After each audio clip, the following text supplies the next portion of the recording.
I have great hope about more personalized testing like nutrigenomics in the future, but a lot of people just ask me, how do I know if I'm deficient? And like, for example, I'll get people that have just like a CBC, just like a regular blood test that you get at the doctor. And then of course they're testing for electrolytes in the blood and calcium is in there. So many people come to me and they're like, look, my calcium is fine. My bones are fine. And I'm like, oh my gosh, let me help you like interpret that correctly. So we don't look at bone density from calcium floating around in the blood because 99% of it is in our bones. So then you need to get a DEXA scan.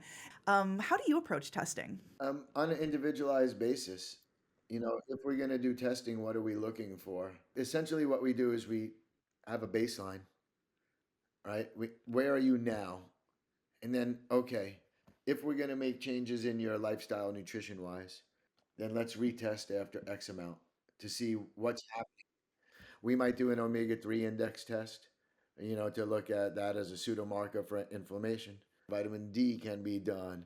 The B vitamins, electrolytes can be done. Testing is out there if somebody wants, and health professionals can utilize it. So, for example, if you're a coffee drinker and you want to know, do I fast metabolize caffeine or am I slow metabolizing caffeine? Nutrigenomics offers that. And then you can also see, well, am I a carrier of this gene or not, if it affects, like, metabolism of certain key vitamins and minerals for cardiovascular and cognitive health. I think testing has its purpose. For anyone interested in learning more about nutrigenomics, last year I did a very cool interview with Dr. El Swami out of Toronto, who is the founder of Nutrigenomics and like a fascinating person. We have a whole segment on it. One thing that I've been struggling with is I almost always recommend vitamin D testing because people come to me and they're like, how much do I take? And I'm like, I have no idea. Like, are you normal? Are you deficient? It's so hard to dose some nutrients without testing. But I'm getting some pushback from doctors. And so I love that you mentioned that you can get a test in the store.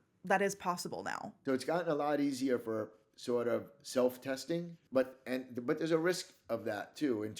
Who's interpreting the information? Like if you're just an individual, you went to get tested because you're curious, but you don't really know what it means, and then you're Googling or doing some type of search, you still don't know what you're reading is right, and then you could be led down a poor rabbit hole. Yeah, and sometimes I see people get maybe over tested, but they don't know what to do with it. I see that also. So I think that the bottom line here is personalization targeted for yourself and working with someone that can help you interpret it because just having a ton of information isn't as helpful as being able to put it into action. I'm a huge fan of testing so we can have personalized advice. Every year, I'm like, can I please get vitamin D? And they're like, you might have to pay for it. I'm like, great. It's so worth it to me because it's such a critical nutrient.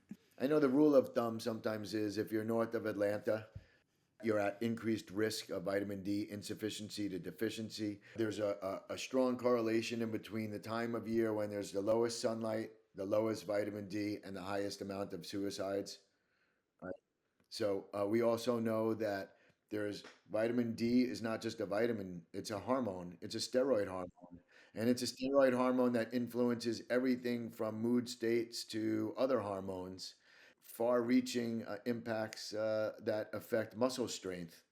So we know that when older folks start to do resistance training, add vitamin D as compared to not take vitamin D, that they get activities of daily living become easier and they get greater muscle tone, which means less falls, which means less injuries, which means better quality of life. One of the things that I teach, if it's the sun vitamin, you actually have to be exposed to it. So it's not uncommon even here in South Florida to find people that have vitamin D levels below 50, like 40, 30. And then I ask them, do you expose to sun? They're like, well, they wear long sleeve or they have sunblock on the majority of the time. Sunblock does what? It blocks UVA and UVB rays, so therefore pre-vitamin D can't be then eventually get turned on by a hormone in your kidneys to become vitamin D3. So also there's a lot of things that impact vitamin D levels. Testing is well worthwhile. We can't just assume because a person looks okay that everything's normal on the inside.